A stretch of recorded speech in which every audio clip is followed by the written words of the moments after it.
भर में लोगों से कहना चाहता हूं, कम मेक इन इंडिया।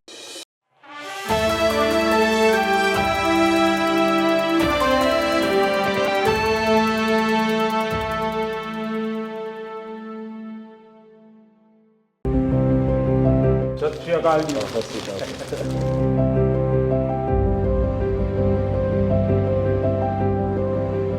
हिंदुस्तान के गांव का एक लड़का जब दुनिया में नाम रोशन करता है तो अच्छा लगता है। और आप तो नसीब वाले हो जी, आपके परिवार ने आपका नाम दिलजीत रखा तो आप जीतते ही जाते हो लोगों को।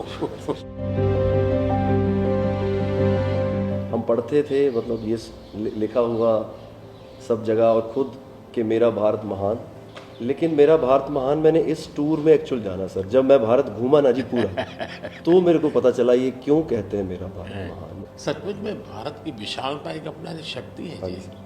ये बेनिफिट जनसंख्या इसलिए मिलता है ऐसा नहीं है, हम लोग एक वाइब्रेंट सोसाइटी है।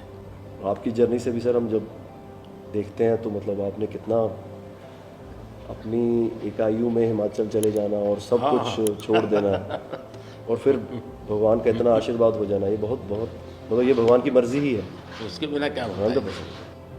हमारे देश में हर इंसान पौधे में भी परमात्मा देखता है। 100% देखते हैं, मतलब हम वेस्टेज नहीं करते हैं। हाँ, थ्रो अवे कल्चर वाले लोग नहीं है।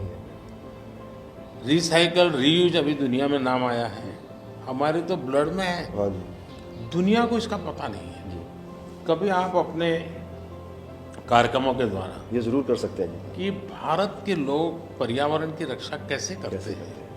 अब जैसे मैंने अभी ये कार्यक्रम चलाया, एक पेड़ माँ के नाम, अपनी माँ को याद करते हुए, माँ जिंदा है तो माँ को साथ ले जाओ और पेड़ लगाओ,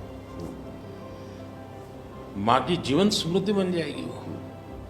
और माँ जिंदा नहीं है तो फोटो लेकर के जाओ, लेकिन माँ को कहो माँ तुम्हारे लिए पेड़ है। तो अपनी माँ जिसने हमें जन्म दिया और ये धरती माता जो जीवन देती है, दोनों को हम एक प्रकार से जी। आज करोड़ों लोग ये काम कर रहे हैं। हाँ। भारत में सबसे बड़ा अगर कोई जादू जिसको कह लो तो वो योग है। और जिसने योगा को अनुभव किया है वो उसकी ताकत जानता है। हाँ जी सर। आपको ये बाहर जाते हैं तो अनुभव क्या आता है?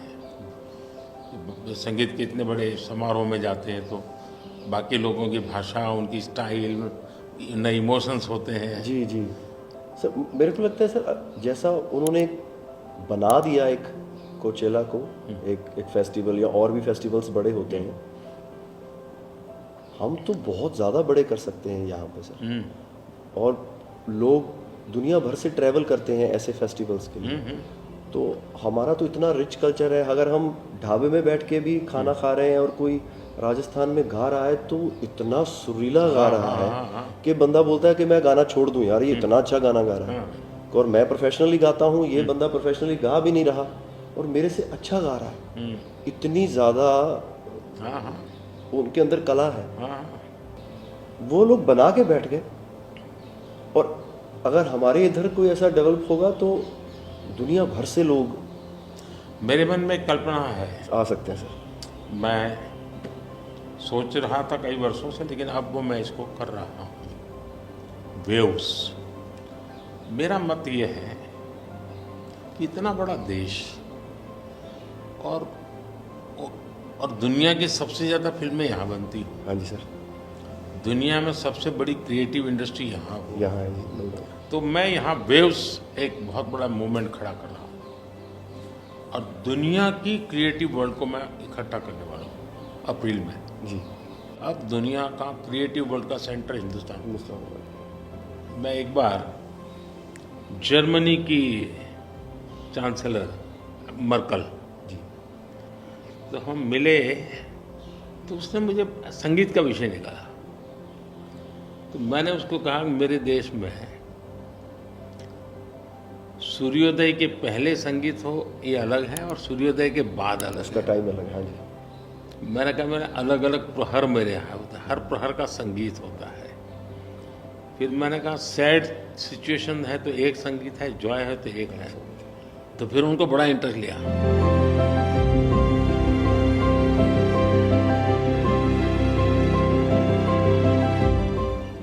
सचमुच में साहबजादों का जो बलिदान है, जी सर। लेकिन सिख परंपरा ने उसको जिस प्रकार से निभाया है, जी अद्भुत है। मैं तो पंजाब में रहा हूँ तो मुझे मालूम है, माता गुजरी और 7 दिन तक लोग सोते नहीं और घर, सच्ची नीचे सच्ची सोते जमीन हैं। पे सोते हैं जी। हाँ जी, हाँ जी, मुझे खुद को बड़ा इमोशनल अपील करता था। हाँ जी, हाँ जी। तो फिर मैंने यहाँ आकर के 26 दिसंबर को हाँ जी, बात वीर बाल दिवस मना था। हाँ जी, और मैं देश के हर बच्चा को चाहता हूँ कि वो समझे कि कैसे वीरता होती थी, जी सर। आस्था क्या होती थी। कच्छ के अंदर लखपत में गुरुद्वारा है। 2001 में जब भूकंप आया तो उसको काफ़ी नुकसान हुआ गुरुद्वारा को। गुरु नानक देव जी वहाँ रहे थे तो मुझे बड़ी गहरी चोट पहुँची। तब तो मैं मुख्यमंत्री नहीं था, लेकिन मैं तब एक वॉलेंटियर के रूप में वहाँ कच्छ में काम करता था। अच्छा जी। भूकंप के 9 महीने के बाद मैं मुख्यमंत्री बना। जी सर। तो मैं कच्छ गया और मैंने पहला काम तय किया, मैं एक गुरुद्वारा को बनाऊंगा। बड़ी बात। लेकिन मैंने दूसरा तय किया कि मैं वैसे ही बनाऊंगा जैसा उस समय बना था। तो ऐसे लोग कौन मिलेंगे, तो मैंने बहुत ढूंढा मिट्टी कहाँ से मिलेगी उस प्रकार की। आखिर को मैंने राजस्थान से कलाकारों को लाया, आर्टिस्टों को, और उनके मदद जैसा था वैसा बनाया। तो मैंने आपका इंटरव्यू देखा था सर अभी हाल ही में, हाँ, उसमें जब आप अपने माँ और गंगा माँ की बात कर रहे थे, जब आप इमोशनल हो गए सर, वो मुझे बहुत टच किया। मतलब वो एक हमारे लिए आप प्रधानमंत्री एक बहुत बड़ा पद है, तो हम शायद एक जो उसके पीछे एक माँ और बेटा और इंसान है, वो कई बार वो निकल जाता है, भूल जाता है, क्योंकि एक ओहदा बहुत बड़ा है। लेकिन वो जब आप अपने माँ को लेके और गंगा मैया को लेके, वो जो आपका वो दिल भरा, वो टच होता है सर। पता चलता है कि ये एक्चुअली ये दिल से बात निकली है, तभी दिल तक गई।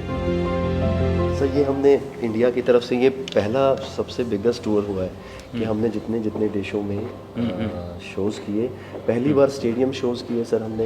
ये इस साल जैसे टूर कल्चर हमारे कम था हमारे। अहमदाबाद में कहाँ किया हमने? गिफ्ट सिटी में। हाँ जी, हाँ जी, अच्छा। हाँ जी, हाँ जी सर। वो गिफ्ट सिटी भी एक मेरा बड़ा ड्रीम प्रोजेक्ट। हाँ जी सर, हमने सबने हमको बताया सर, हमसे जलेबी फाफड़ा भी खाया और सबने बताया। सबसे बड़ी बात है, मैं आपकी तारीफ करने के लिए नहीं कह रहा, नहीं सर, इस शोहरत को पहचाना। और मैं आपके व्यवहार से देखता हूँ, लोगों से सुनता हूँ कभी कभी, तो मुझे लगता है कि आपके माता पिता के संस्कार का हो या गुरु की कृपा का हो, आपने इन सारी चीज़ों को पचाया है, शुक्र। उछल नहीं पड़े।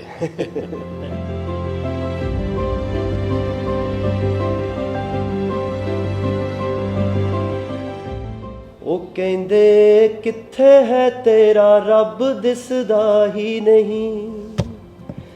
ਮੈਂ ਕਿਹਾ ਅੱਖਾਂ ਬੰਦ ਕਰ, ਧਿਆਨ ਧਰ ਮਹਿਸੂਸ ਕਰ। ਇਹ ਮਸਲਾ ਬਾਹਰ ਦੀ ਅੱਖ ਦਾ ਨਹੀਂ, ਅੰਦਰ ਦਾ ਹੈ। ਮੈਂ ਕਿਹਾ ਅੱਖਾਂ ਬੰਦ ਕਰ, ਧਿਆਨ ਧਰ ਮਹਿਸੂਸ ਕਰ। गुरु नानक ता अंग संग है, तू ही बस गैर हाजिर है।